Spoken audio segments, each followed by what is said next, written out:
Когато Елвис Патрона настъпи гаста на най-бързото зверо в държавата, всичко друго отбива в страни и прави път.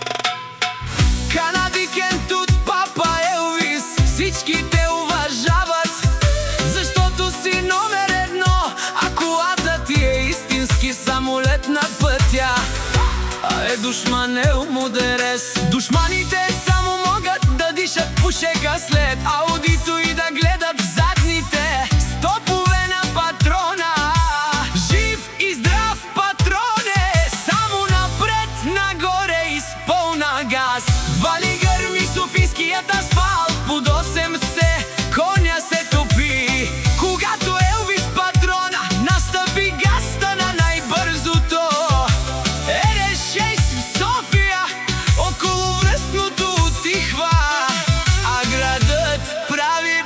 на звяра.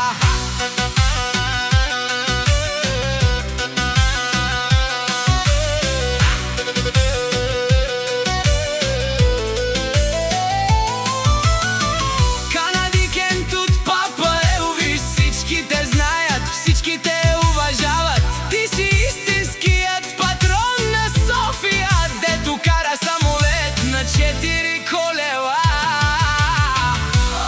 Душманел мудерес, завистниците в София само могат да дишат бензиновите пари и да ти гледат стоповете отдалеч. Вали гърми на Елвис, пак му върви, би турбо под капака, реве и гърми. София отихва, около връстното блести, най-бързото РС-6 в града лети.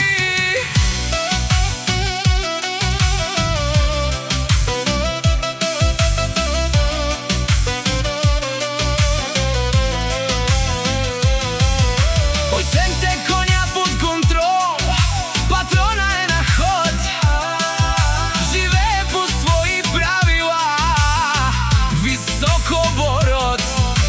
Светкавици в нощта, аудит от цепи мрака, всички правят път, никой не чака. Канадикен тут папа Елвис, номер едно.